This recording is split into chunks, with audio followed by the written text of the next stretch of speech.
Good morning class. Shri Deepchand Chaudhary महाविद्यालय से मैं आज आपके सामने बीए फर्स्ट सेमेस्टर में हमारा टॉपिक है व्यक्तित्व।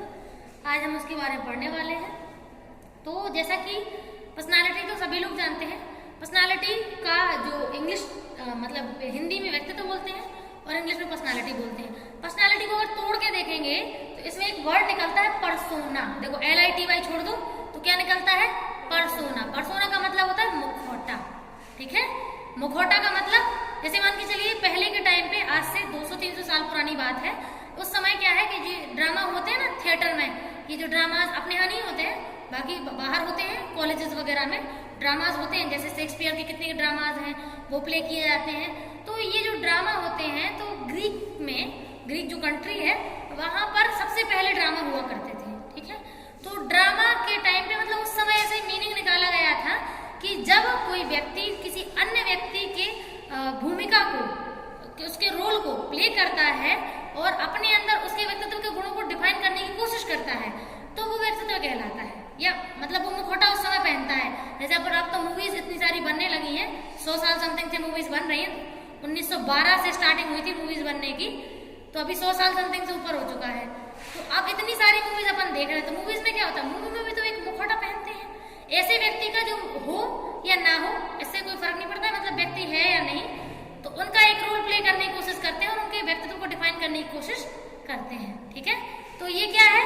ये है व्यक्तित्व। ऐसा उन्होंने कहा था कि इसको हम व्यक्तित्व कहेंगे जब हम किसी के गुणों को, किसी अन्य व्यक्ति के गुणों को परिभाषित करने की कोशिश कर रहे हैं, उसकी एक परिभाषा देने की कोशिश कर रहे हैं कि ये व्यक्ति ऐसा था, इसका मतलब हम उसके व्यक्तित्व को डिफाइन कर रहे हैं। ठीक है, तो अब ऐसा नहीं है कि डेफिनेशन मतलब मानी नहीं गई, बहुत हद तक मानी गई, लेकिन फिर कुछ लोगों ने ऐसे विवाद किया कि जिन लोगों का व्यक्तित्व कभी था ही नहीं, जो कभी थे ही नहीं, प्रकृति में कभी उनका जन्म ही नहीं हुआ है, तो हम उनको कैसे माने कि वो व्यक्तित्व है? समझ रहे हैं ना? जो हो उसको व्यक्तित्व मान सकते हैं क्योंकि वो हमने देखा है, सुना है और प्रकृति में कभी था, अब नहीं है, था या अभी हो। लेकिन ऐसे व्यक्तित्व को व्यक्तित्व थोड़ी मानेंगे जो कभी था ही नहीं, तो कल्पना कर रहे हैं फिर तो हम। ठीक है, इसीलिए व्यक्तित्व हम उन गुणों को मानते हैं जो वास्तव में अस्तित्व में होते हैं। जैसे अगर हमारा जन्म नहीं हुआ होता तो क्या आप लोग हमें जानते? नहीं ना, तो अस्तित्व है इसीलिए जानते हैं। अस्तित्व नहीं होता तो हमारे गुणों से वाकिफ नहीं होते, बस। ठीक है, तो परिभाषा अपने सामने कुछ है जिसमें 2-2 लाइन लिखनी है आपको। लिखिए, पहली जो हेडिंग है ओलपोर्ट की 1937 की, इसमें लिखना है आपको व्यक्तित्व व्यक्ति के मनोदैहिक गुणों का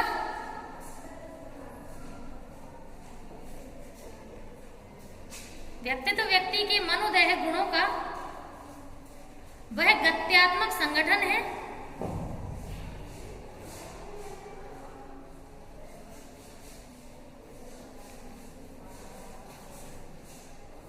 जिसके द्वारा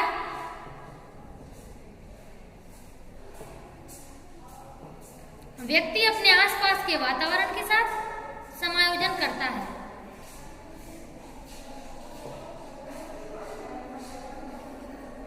जिसके द्वारा व्यक्ति अपने आसपास के वातावरण के साथ समायोजन करता है।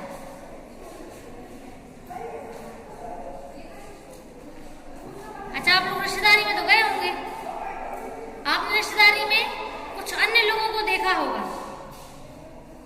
कुछ लोग ऐसे जो कैसा भी माहौल हो वो एडजस्ट कर लेते हैं, नखरे नहीं करते हैं। कुछ ऐसे जो कितनी भी सुविधाएं मिले नखरे ढेरों करते हैं। तो ये ऐसा क्यों होता है, सोचा है कभी? ये उनका व्यक्तित्व है। क्या है? हाँ, उनके अंदर जीन्स उन्हें ऐसे मिले हैं जिस वजह से उनका रिएक्शन ऐसा ही है। ये उनका व्यक्तित्व है। ठीक है, तो इसमें समझ में आए इनकी डेफिनेशन कहने का मतलब क्या है? व्यक्तित्व क्या है? मनोदैहिक गुणों का गत्यात्मक संगठन है। जो 2 वर्ड यहाँ पे भी डिफाइन होने वाले हैं। मनोदैहिक देखो 3rd पॉइंट में, गत्यात्मक संगठन 1st पॉइंट में, ये दोनों वर्ड उन्होंने दिए हैं। मनोदैहिक का मतलब होता है, मनो मतलब मन और दैहिक मतलब शरीर। आप लोगों का जो व्यक्तित्व है वो किन 2 रूपों में विकास होता है पता है आपको? हाँ, बहुत बढ़िया सुलेखा। मानसिक विकास और शारीरिक विकास। छोटे थे तो गोदी में आ जाते थे, अब नहीं आते हैं। क्यों? क्योंकि शारीरिक विकास हुआ है। पहले 5 रुपए की चीज के लिए रोने लगते थे, अब तो 50 रुपए की भी हो तो नहीं रोते हैं। क्यों? क्योंकि मानसिक विकास हुआ है। तो शारीरिक और मानसिक दोनों विकास होना आवश्यक है, हम तभी उसे व्यक्तित्व कहेंगे। कोई मिल गया मूवी देखी है? ऋतिक रोशन का शारीरिक विकास तो होता है लेकिन मानसिक विकास नहीं। फिर देख लो 3 इडियट, उसमें शारीरिक विकास देर से मतलब समय से होता है लेकिन मानसिक विकास तेजी से चलता है। वो 6 क्लास की उम्र में, जब वो 6 क्लास में होते हैं, वो 10 क्लास के सवाल सॉल्व कर लेते हैं। यानी कि शरीर तो उनका शारीरिक विकास उनकी उम्र के अनुसार है, लेकिन मानसिक विकास उनकी उम्र से 4 गुना ज्यादा है, 4 साल ज्यादा है। दोनों मूवी के एग्जाम्पल दे दिए हमने आपको, समझ में आए? शारीरिक मानसिक विकास, उम्र के अनुसार शरीर का बढ़ना शारीरिक विकास, और उम्र के अनुसार मानसिक स्थिति को चेंज होना, सीखना, समझना, एडजस्ट करना,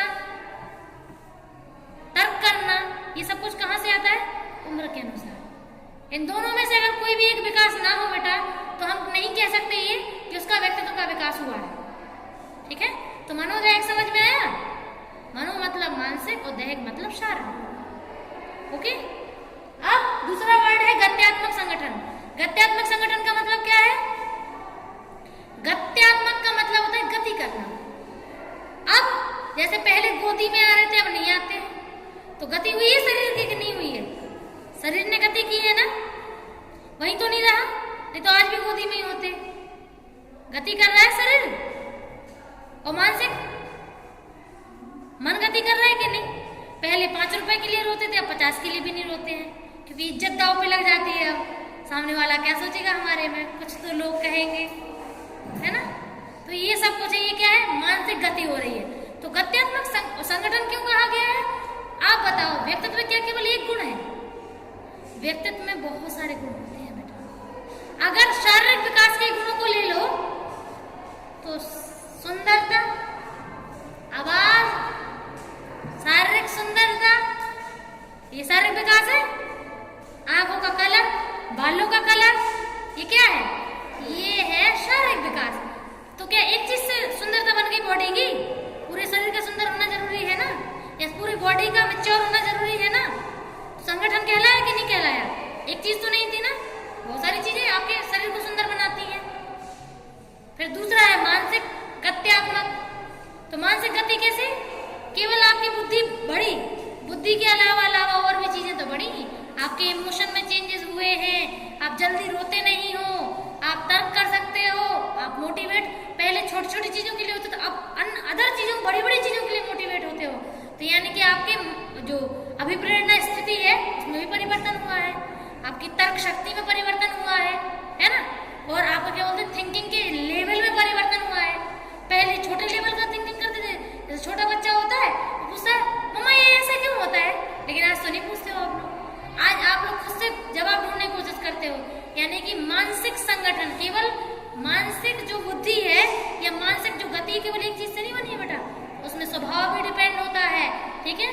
उसमें आपकी तर्क शक्ति भी डिपेंड होती है, उसमें बुद्धि भी आती है, उसमें आपका अभिप्रेरणा स्थिति भी आती है, उसमें आपका चीजों को सीखने के प्रति आपकी क्या बोलते हैं, इच्छा शक्ति भी आती है। तो बहुत सारी चीजें हैं जो व्यक्तित्व को बनाती हैं। एक व्यक्तित्व कई गुणों का संगठन है। ठीक है? समझ में आ गई डेफिनेशन? नेक्स्ट लिखो मन की, 1953 की। इसमें है व्यक्तित्व अत्यधिक विशेषताओं वाले संगठन के रूप में परिभाषित किया जाता है।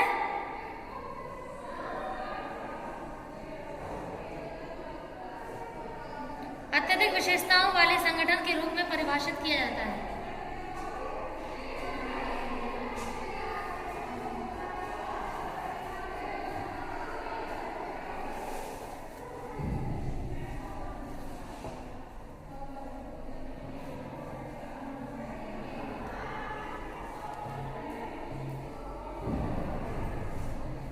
जिसमें व्यक्ति की संरचना,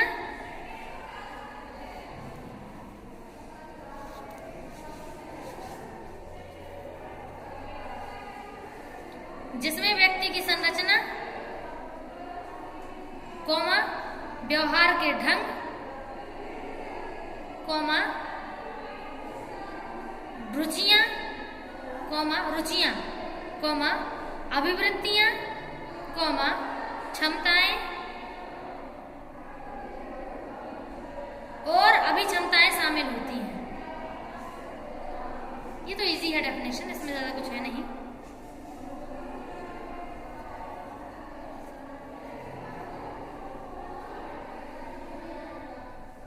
इजी है ना डेफिनेशन, सिंपल से बता दिया है कि व्यक्तित्व की संरचना, व्यक्ति की संरचना मतलब शारीरिक भी और मानसिक भी विकास हो गया। फिर है व्यवहार के ढंग, व्यवहार किस तरीके से करते हैं वो चीज हो गई, वो भी व्यक्तित्व में आएगा। नेक्स्ट है रुचि, तो आपकी रुचि भी तो आपके व्यक्तित्व को बताती है ना, बताती है कि नहीं। फिर नेक्स्ट है अभिवृत्ति, अभिवृत्ति मतलब आपका एटीट्यूड, आपका बिहेवियर करने का तरीके दोनों, मानसिक रूप में भी कि आप सोच क्या रहे हैं और शारीरिक रूप में आप कर क्या रहे हैं। तो जो सोच रहे हैं वही कर रहे हैं, तो वो अभिरुचि कहलाती है, आपकी अभिवृत्ति कहलाती है। नेक्स्ट है क्षमता, कैपेबिलिटीज, तो वो भी आपके व्यक्तित्व का हिस्सा है ना बेटा। सभी लोगों में क्या एक जैसी कैपेबिलिटीज होती है, बताओ जरा, नहीं होती है ना। तो अलग अलग कैपेबिलिटीज है, मतलब उनके अंदर अलग अलग उनका व्यक्तित्व है, इसीलिए उनकी क्षमताएं अलग है। और लास्ट है अभिक्षमता, अभिक्षमता मतलब ऐसे समझ लो कि इंटरेस्ट तो है ही, और इंटरेस्ट के साथ साथ वो कार्य आप कर भी रहे कि नहीं, जिस चीज में आपको इंटरेस्ट है वो अभिक्षमता कहलाती है। ठीक है, तो इसमें अगला है आइजेंक की 1950 के अनुसार, इसमें लिखो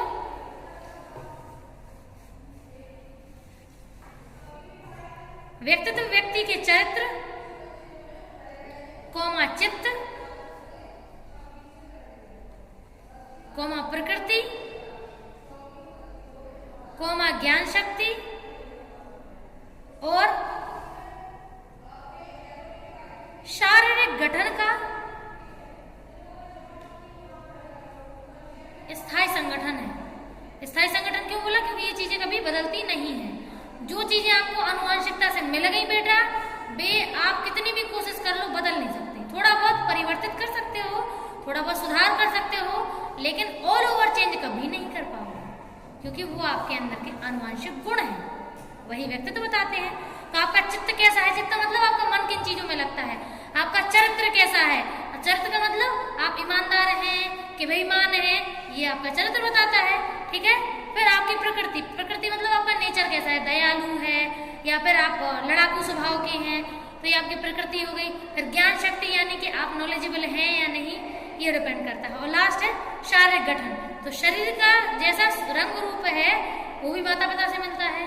तो ये सब कुछ इन्होंने बोला है कि ये स्थायी क्यों है, क्योंकि ये आनुवांशिक है, इसको आपने नहीं बनाया है, इसको आपने नहीं डिसाइड किया है कि आपको ये बनाना है कि नहीं, ये आपको मिला है बेटा, और इसको आप चेंज कभी नहीं कर पाओगे।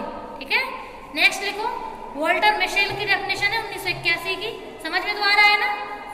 ठीक है, वॉल्टर मिशेल 1981, व्यक्तित्व का अर्थ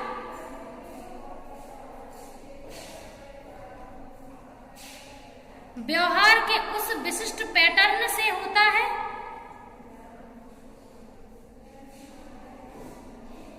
व्यवहार के उस विशिष्ट पैटर्न से होता है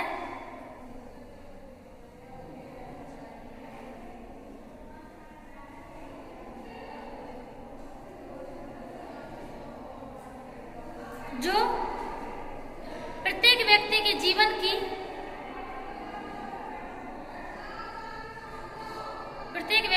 जीवन की परिस्थितियों के साथ होने वाला समायोजन निर्धारित करता है।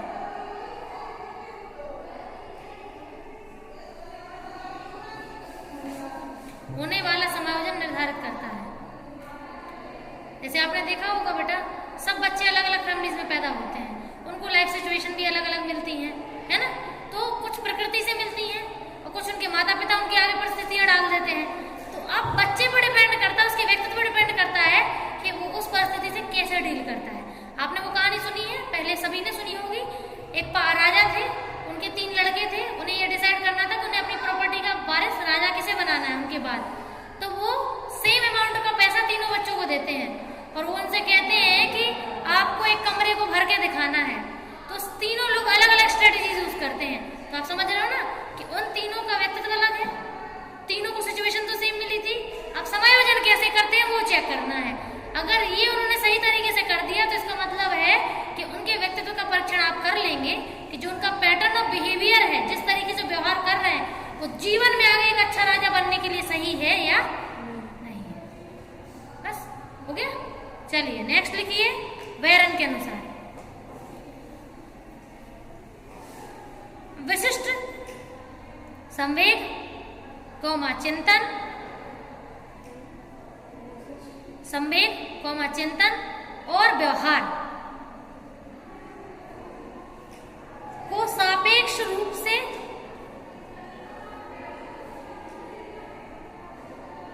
स्थिर नमूने के रूप में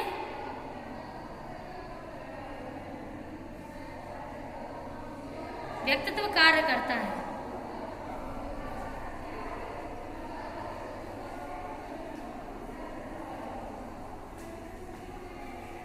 अब देखो व्यक्ति के अंदर इमोशन होते हैं, संवेग होते हैं ना संवेग, ठीक है। चिंतन शक्ति है, सोचने की, लॉजिक लगाने की, तर्क वितर्क करने की, तो ये चिंतन शक्ति होगी। और लास्ट है आपका क्या बोलते हैं, व्यवहार, ठीक है। तो इमोशन, थिंकिंग और बिहेवियर। कभी कभी बिहेवियर इमोशनल होकर कर देता है व्यक्ति, कभी कभी बहुत ज्यादा थिंकिंग की बात करता है। कई प्रकार के व्यक्ति होते हैं। कुछ लोग बिना सोचे समझे व्यवहार कर लेते हैं, बाद में सोचते रहते हैं। कुछ लोग सोच समझ के व्यवहार करते हैं, बाद में कोई सोचने का काम नहीं होता है। तो दोनों अपनी अपनी जगह अलग है, क्योंकि उनका व्यक्तित्व अलग है बेटा। ऐसा नहीं है कि वो मतलब अपने आप को ऐसा बना रहे हैं, वो है ही ऐसे, उसमें वो कुछ नहीं कर सकते, समझ रहे हैं ना। हाँ, थोड़ा बहुत अपने आप पे काम करके अपने आप को सुधार सकते हैं, क्योंकि बाद में सोचने से बेस्ट है। तुम सोचती हो, बाद में सोचती होगी, है ना। इमोशनल हो तुम, लगता है, ठीक है। इतना हमें भी साइकोलॉजी थोड़ी समझ में आने लगी है। चलिए, तो ये समझ में आ गया है। अब अपन ये पॉइंट देखते हैं मुख्य बिंदु। तो देखो, एक डेफिनेशन जब डिफाइन करो ना, तो डेफिनेशन में यही पॉइंट आते हैं। तो 2 पॉइंट हम आपको समझा चुके हैं, गत्यात्मक संगठन और मनोदय। अब दूसरे नंबर का पॉइंट देखो, संगठन या व्यवस्था। संगठन का मतलब ही वही है कि जो चीजें आपके मतलब पूरा एक मिला जुला भाग जो आपके व्यक्तित्व को बताता है, वो संगठन कहलाता है। नेक्स्ट है निर्धारित करना। तो आप ये बताओ, हमने आपको बोला ना कि आप जो कर रहे हैं, जैसे आप हैं, उसको आपने तय नहीं किया है, वो फिक्स है। आप ना चाह के भी वैसे ही व्यवहार करेंगे। इसका मतलब क्या हुआ कि निर्धारित है वो चीजें, उसको आप कर ही नहीं पाओगे, क्योंकि वो चीजें फिक्स है। जैसे जो दयालु व्यक्ति है, क्या वो कभी जीवन में, भले ही उसके साथ लोगों ने बहुत बुरा किया हो, लेकिन क्या वो इतना निर्दयी बन सकता है किसी की हत्या कर सके? नहीं हो सकता ना, क्योंकि वो निर्धारित है, उसके अंदर जीन्स फिक्स है और वो जीन्स चेंज नहीं हो सकती, ठीक है। वो लास्ट है परिवेश के प्रति विशिष्ट समायोजन। ये भी आप देख ही चुके हैं। जो जैसे समायोजन जैसे 2 लोग हैं, एक समायोजन कर लेता है, एक नहीं कर पाता है। इसका मतलब है उनका एक व्यक्तित्व का